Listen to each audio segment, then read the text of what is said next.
To do now is learn about three functions which are known as the database functions. Primarily, we are going to see what is DAVERAGE, DCOUNT, and DSUM. You must have already understood what is average, count, and sum, but there is a slight difference to it, and that is what we're going to do. The example that you see in front of you here caters to the real estate. If you have a look, there are various locations which are available, such as Mumbai, Delhi, Chennai, Bangalore, Hyderabad, Pune, and Lucknow. It is giving us the information about the floors in that particular building with the age of that building, the yield percentage, as well as the rent. Okay, so these are all the projects that are going around in these cities. The buildings with their floors, etc. information is now provided to us. We have also been provided the rent, as I told you, as in what are the rent that is available from these various cities. They have been provided as well. Let's say we want to extract certain piece of information from this database. For example, we want information wherein the yield is greater than and less than 12%. We want to find out the average rent wherein yield is greater than 10% but less than 12%. How do you find this? Let's just put the DAVERAGE formula. And what does it say? Averages the values in a column in a list or a database that match conditions you specify. Let's do it. Ask for the database. Now, what is the database going to be over here? Database is this entire data set that we have. Right from E12 to I19 is our database. The next thing it asks for is the field. What is the field? It is the field basically that we want to do an average on. Okay, so it's going to be the rent. We want to average the rent column. So let's select the rent. Next, it gives you criteria. You need to specify which criteria you want to give to it. That is basically your right from E23 to F24. This is the criteria we want. We want the yield to be greater than equal to 10% but less than 12%. Once the criteria is in place, the formula is done. If you click on enter, you get this. This is basically the average rent for the cities with rent which are greater than 10 and less than 12, which is 147500. If you had to do this manually, let's see which cities have yield greater than 10 or equal to 10. So we have 1 and we also have this, but we want only places which have less than 12. Okay, so it will be Bangalore. So Bangalore has yield greater than 10 and Hyderabad has also greater than equal to 10.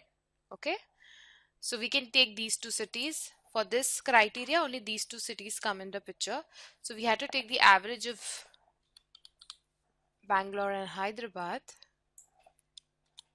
You'll find that the average is exactly the same. So here you don't have to locate the cities, but if you just give the criteria, the average can be directly calculated using DAVERAGE. Okay, so this was about this. Let's say I want to add additional condition to this. Let's say I want the age to be greater than 10. Oh, sorry, greater than 12. Sorry. Let's say I want the age to be greater than 12. Now I'll have to change this because the criteria is only from E23 to F24. So there is a slight change for our criteria. The criteria now will include E23 to G24 and hit enter. Here you will find that the answer comes, the rent is 75,000. If you had to do this manually, what you need to check is yield greater than equal to 10, less than 12. So we had Bangalore and Hyderabad with that kind of a rent. Under this, we're giving an additional condition that the age should be greater than 12. From these two, we can see the age greater than 12 is only in case of Hyderabad, where the rent is 75,000. And you see we have got the perfect answer, which is 75,000. Okay, so what we saw up till now were the AND conditions that we have used. Okay, this and this and this.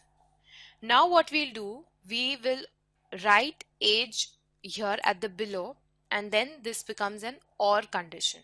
When you put anything in linears, whenever it is linear, it is basically an AND condition.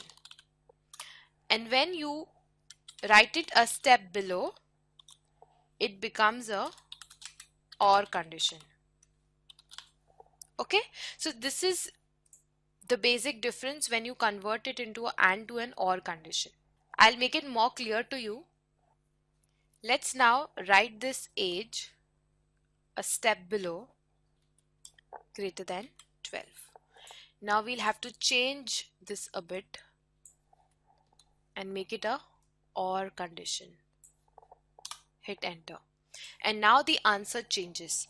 Just because you wrote it at a step below, it has now become an OR condition, and the answer, the total average rent, in case of this condition, wherein the yield is equal to greater than 10 and less than 12, with age greater than 12, becomes 12650.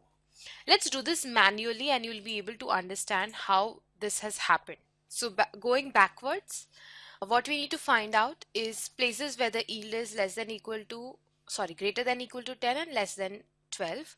So that is fine. We have Bangalore and Hyderabad. Let's color them so that we know. Also, since we are using the OR conditions, it is going to be additive. It will not get erased. So there are other places which we need to consider, which will be age greater than 12. So greater than 12. So we'll have rent.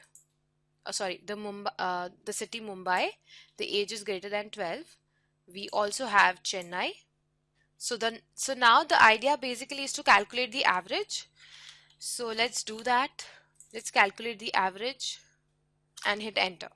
If you now see, you will find that we have got exactly the same amount. So basically we have used the OR condition.